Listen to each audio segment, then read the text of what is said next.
Alright children, so welcome back. So today for the first time we got a live audience on the Biplov World channel, and since you kids are all here, I'm going to read a story from the latest volume of the Adventures of Biplov the Bumblebee. This is volume 5. Okay, so let me start with the first story. Let's go to the second one. Yeah, let's go to the second one. This story is called From the Shoulder of Giants. Now, Antika, what do you think is going to happen here? Is it a story with ghosts and giants and monsters and all of that? No, she's not a giant. So let's start with the story. So the story opens with Addy and Avantika going to Biplov's farm. And over there, as usual, Addy is complaining, like, this is also boring and useless. It's such a waste of time. And Avantika is like, maybe it's a waste of time, but you still have to study history and science.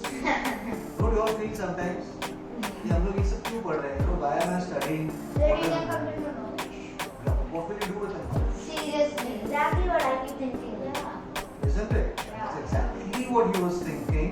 What's the point of all this knowledge? What will I do with it? Say, for example, who cares if Newton discovered gravity?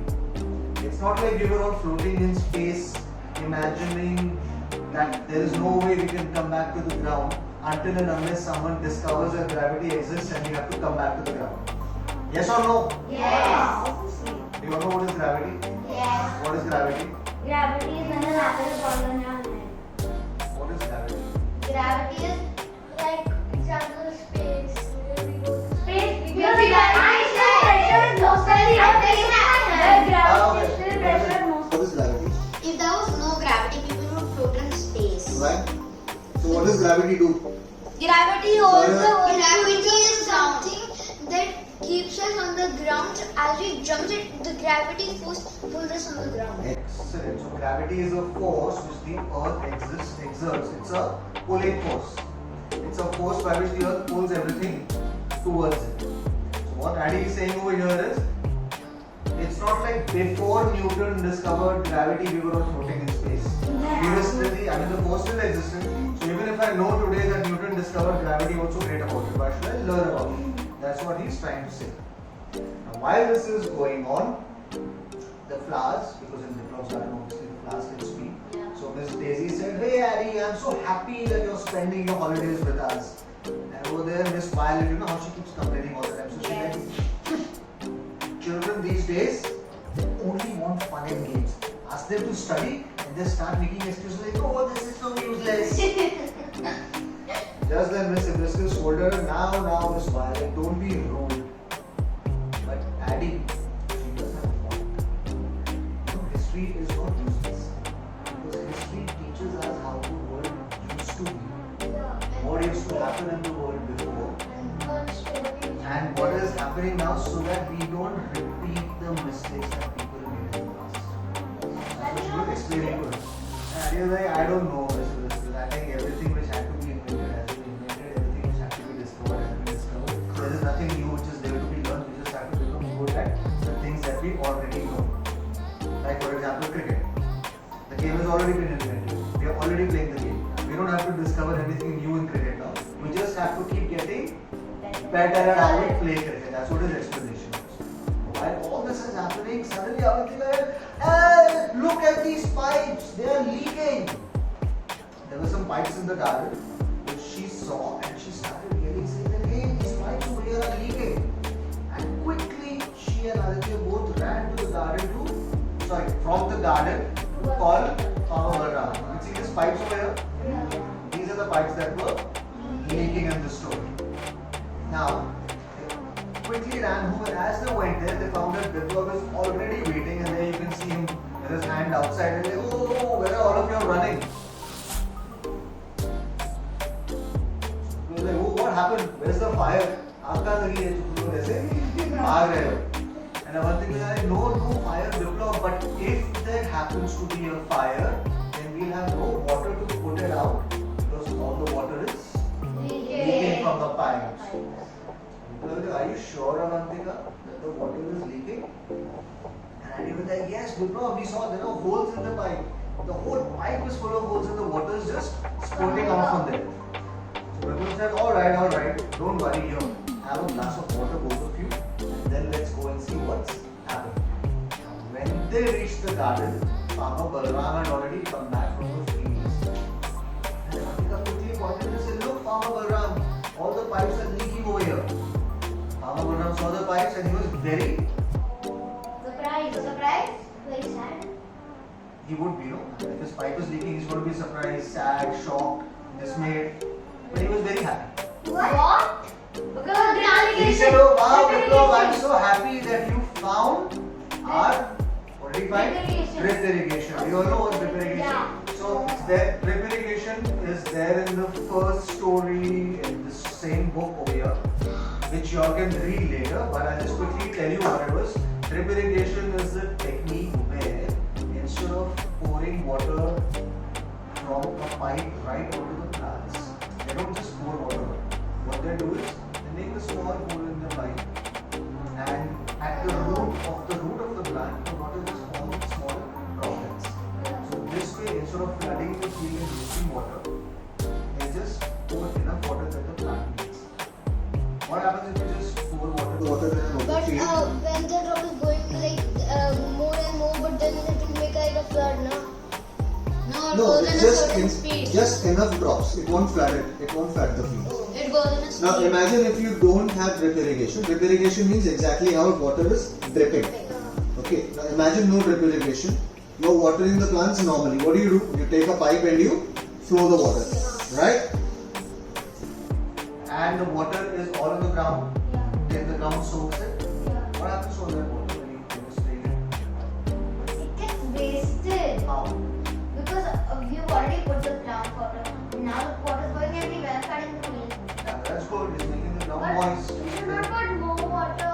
Right? You should not put more water. What happens? I tell you what happens. The roots of the plants are only in a certain spot, but you are putting water everywhere, right? So A, like you said, a little is getting wasted there. More importantly, a lot of water which is there, it gets Wasted. put up ground. Water vapor. Exactly. What is that process called? Water vapor. It is Evaporation. Evaporation. So the water evaporates. With drip irrigation, you know how much of the water gets evaporated? Zero.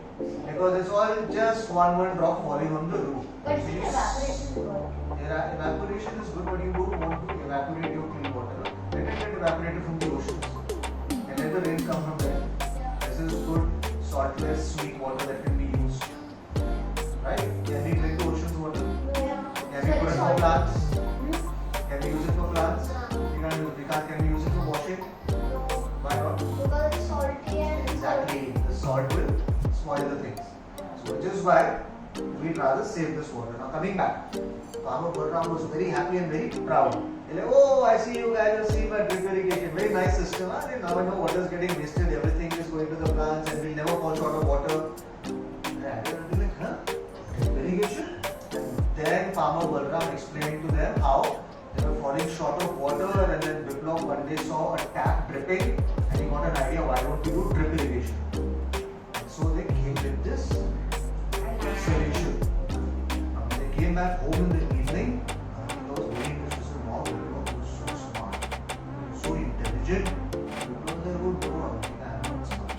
You know what I do? I just learn from what other people have already done and I try to implement it. I try to do that. His exact words were, I can only look further because I see through the shoulders of giants. Exactly what she said. Except, Avantika didn't say hey. She said giants? Where are giants? Are there giants in the garden? And she started looking outside the window, very terrified and scared that there might be some giants outside. Then Biplab explained to her what this sentence means. It means that I appear to be smarter than everyone else because I have learned from the hard work that people before me have. This sentence which is there, I can look further because I see from the shoulder of giants. This was said by Sir Isaac Newton. Newton was a very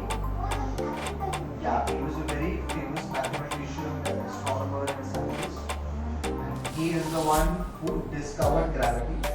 How did he discover? Because one day he was sitting under an apple tree. Exactly, an apple fell on his head and he started wondering why did this apple fall down? Why did it not fly away?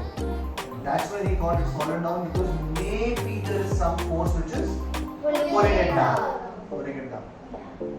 Newton had said that don't think I'm very intelligent. I am not intelligent. I've got as much intelligence as you've got, or I've got. But the reason that I appear to be smarter than other people is because I read about the discoveries and the inventions and the work which people have done before me. Exactly.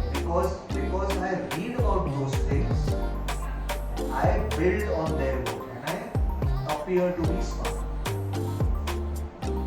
Which is exactly what Kepler was also trying to explain to him, to Aditya and to Avantika, saying that you may think it is a waste of time to read history or geography or science or things which have already happened, but only if you study things which have already happened will you be able to build on that.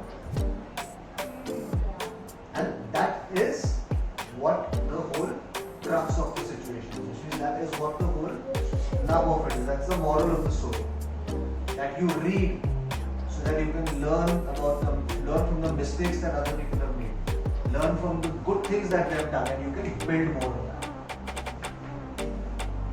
All that was happening, and he was like, all that is fine, but where are the giants? Actually, the giants are right here with these books. These people are giants because they are the people who accomplished so much, and we can learn from what they've done. Then the children were both like, oh, so now we understand. What Newton meant was that the hard work done by our ancestors is the shoulders, and when we stand on their shoulders, we can see far, And we can and learn. we can learn. You may not be able to see the future, but you will at least be able to guess or make a fair estimation of what will happen if you do something. The first person who stood at the top of a mountain ever, he must have thought, if I jump from here, will I live or will I die? But if he had read the book, where he had read how so many people have jumped and they had died, because if you jump from this side, you will not survive, he would not have to think. Because he would know that, oh yes, I have read about it. If I jump from here, I will die. Today, if you all know about dinosaurs, how do you know about dinosaurs? Have you ever seen one? I've seen movies. Have you ever seen a real dinosaur? I've read a book on it. Exactly. I've seen it in So Singapore. somebody somewhere has done some research and they have written a book about it. What you seen in the movie and what you saw in Singapore was a dummy. All of those have been made on the basis of the books that people have Even written. because they software How I do you do that? have seen the I've read the book of Titanic. You've read the book of Titanic. Excellent. So now that's what they mean when they say that seeing from the shoulder of giants, which means learning from the people who came before us. When all this is happening, and we suddenly remember,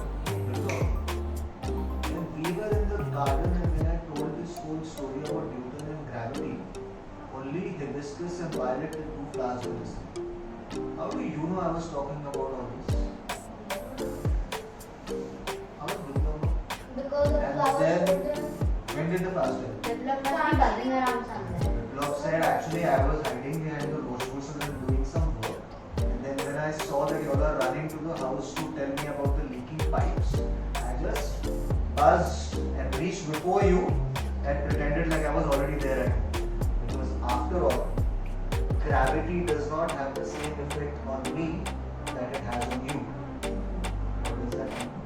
That means that because Because the birds can fly. So, because their bones are lighter and they they are are more more aerodynamic. so I don't know. Then there is one more concept. When you are running or when you're cycling, why are you able to stop your cycle? Because Because of frictional force. so they can Because fly. of frictional force. Excellent. The brake. So if you are running and a bee is flying, who's facing more friction, you or the bee? Us. Why are you Because facing there's more more friction? friction on the ground and there's less friction on the air. Absolutely. So That's what Biplab said. The impact of gravity is lesser on me because I'm away from the ground. Biplab can go faster. I can go fast. Haven't you heard the closer you are to the ground, the more is the impact of Yeah. gravity. The air is not thicker on the ground. Air is more thicker, is one part of it, but also isn't the Earth's gravitational force greater as you are closer to the ground? So obviously the Biplab will be faster. So obviously Biplab will be faster. And why is the air thicker closer to the ground? Because gravity pulls the air more to the Pulls the ground. gases to the ground. Alright, so that was the story where we learned why it is important to read about history and to read about things which have happened in the past because we can learn from those. So we're going to have fun. Yes. And for those of you who don't like to read now, are you going to change your mind and start reading? Yes. That was not a very enthusiastic yes, but think about it. I read. It's a good idea. I'm sure you will. I'm very proud of you. Good. So think about it and make up your mind that the more you read, the more you learn, and you can then apply that in every aspect of your life. You like cricket? Yeah. Read about it. You become better at it. Alright? So all the best, kids. And we shall see you back again next week on the same channel with one more story from somewhere around the world. In the meantime, be good and be happy. Good luck.